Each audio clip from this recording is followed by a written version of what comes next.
I've got an interesting, if a little silly, thought experiment for you today. How do you torture a business school professor, especially one who's a good teacher, but someone who wants to get even better as a teacher? Now, before I share how that can happen, let me tell you about my flatmate at university, Tim Bourne. And this is relevant, bear with me. Tim was a musician, a trumpeter to be exact. Now, don't get me started on musicians who practice at 7 o'clock in the morning. And the trumpet, I ask you. Nevertheless, Tim was a fantastic friend, well connected. He managed to get us to meet Simon Rattle in the student bar at Aberystwyth University after one concert by the CBSO. But occasionally, Tim lost the plot. I particularly remember his paging through the reading list for the second term. "Oh no," he moaned. "Oh no, another one." "What's up?" I asked. "Look at this list. They want us to get these books, and they're all out of print. Why would they torture us like that?" "Let me have a look," I said, and I took the list, and there in the right-hand column I saw what had freaked him out. OUP, OUP, OUP. They're not out of print, you idiot. They're published by Oxford University Press. Which brings me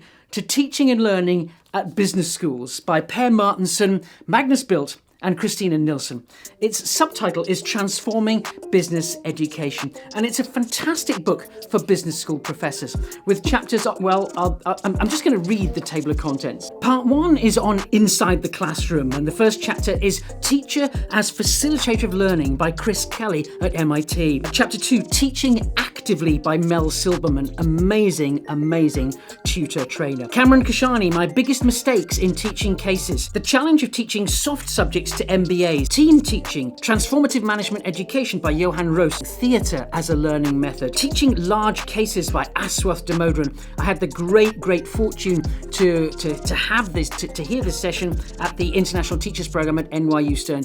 Amazing work.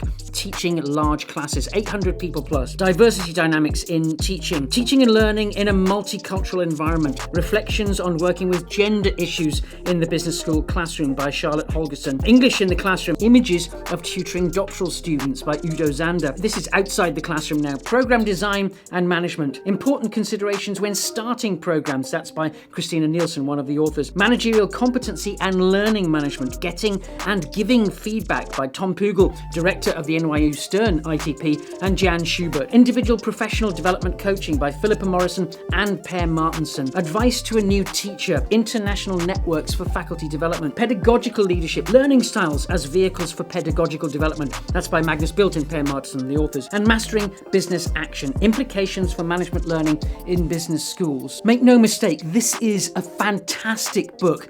Now, it's written by the faculty who taught on the International Teachers Program when it was hosted at the Stockholm School of Economics 15 years ago. And that might give you a hint as to what the torture is that I'm about to reveal. Because this book, it's out of print. But there is good news. Well, good and bad news, it has to be said. Teaching and Learning at Business Schools was previously published by Gower when it first appeared in 2008. And now it's owned by Routledge, which acquired Gower's titles a short while ago. So this book is available again, only it's available as a monograph in hardback. But the bad news is, as a monograph, it's very expensive. It's got to be £80, £85 or more. I can't remember exactly, which is a real shame. But there is better news. The authors, Per, Magnus and Christina, are creating an updated edition, which they're going to make available in paperback later this year. Let me know in the comments or message me if you want to be notified when it's published. Now, I don't have time to share with you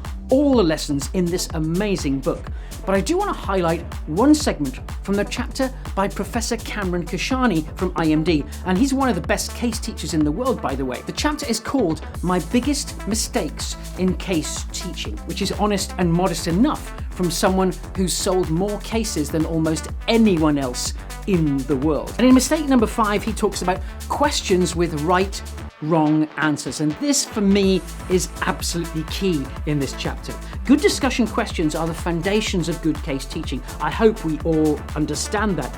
But he goes on, by good questions I mean those that provoke the students to think beyond a superficial analysis of case issues. But not all questions are good lead questions. In earlier times I would choose to ask questions to which there were right or wrong answers. Did Joe correctly calculate the break-even point?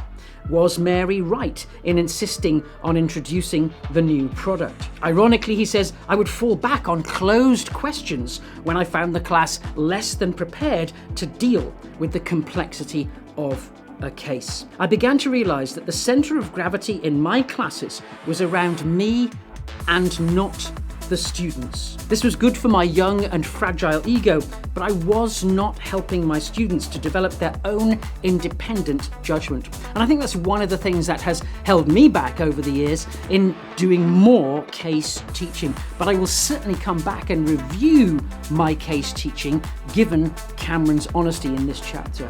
And to be honest, every chapter in this book has something profound to offer. Look, I adore this book if it's not obvious. It's a fantastic compendium, a missing manual, if you like, for professors who want to become even better teachers. Not every chapter will appeal to you, but if it gives you one awesome teaching strategy, or if it opens your mind to one new way of teaching your favorite material, then it is definitely worth getting hold of. Message me or drop a note in the comments if you want to know when the new paperback edition is published. And please message me before the book goes out of print again. You have been warned. But you know, there's so much more you can learn to turbocharge your teaching when you share your experience with other faculty.